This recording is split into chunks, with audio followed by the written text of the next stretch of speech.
for joint working along with the Wellbeing for Life Board. Once that protocol is developed, we'll actually bring it back to the board for further discussion and detail. And it's important to understand for the board that this will have an implication for our activities and priorities, because there may be potential joint working with the scrutiny committee. The final thing to say on that is that it's envisaged this protocol will be the basis of other protocols with other statutory organisations, and I'm already meeting with senior managers from those organisations, and they're very keen to progress those protocols. There's a lot of detail in terms of the engagement and involvement activity with various meetings attended and workshops, etc. The next item to pick out is the information and signposting service, which has now been undertaken by staff based at Newcastle CVS. All the phone lines, that's the free phone number, the landline number, and the text service and the email service are now being picked up by those staff members. And the service was covered over the Christmas break with the mobile phone, basically an on-call service. The details of those phone calls and contacts are identified on page 3, top of page 3, with a split between the issue type.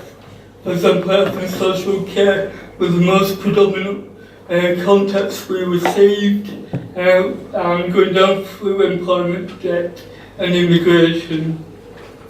And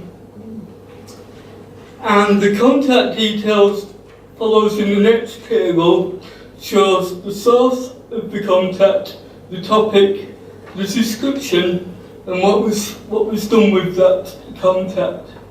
So you can see, our board members can see that there's a number of complaints or contacts regarding food banks, quality of treatment, etc. And we've obviously signposted those to the relevant organisations.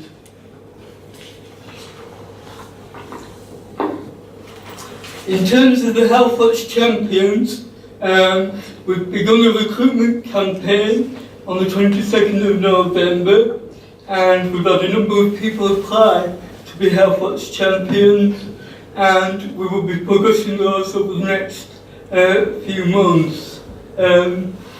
We know that we have 5 volunteers in total now.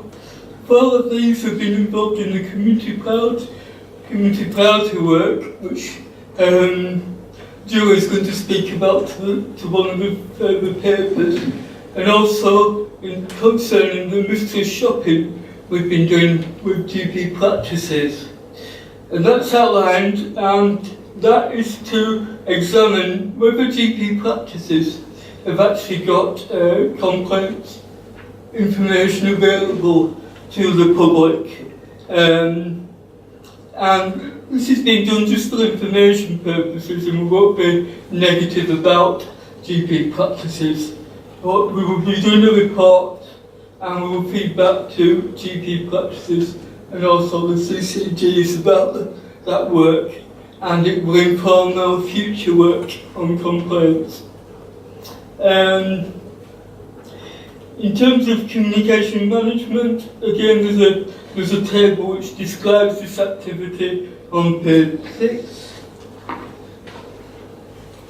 And then the policies and procedures subgroup have been sent a number of policies and procedures, and Jill will feed back on those particular policies and procedures. As I said, I've been going around speaking to senior managers from statutory agencies to both introduce myself and to begin the joint working with those organisations, and Jill has also been looking around sector organisations. And in terms of other work, future work, we're going to be doing some information sessions on how to make an NHS complaint and how to use IT services for health and social care. And basically that's it, that's my report.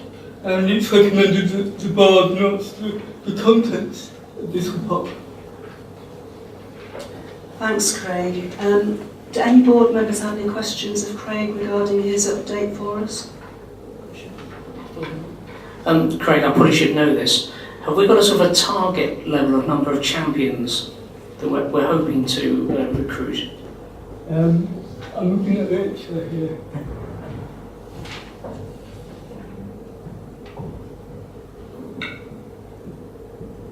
By the end of March, I would like to have about 30 champions if possible, but I might extend that. I might try for 15.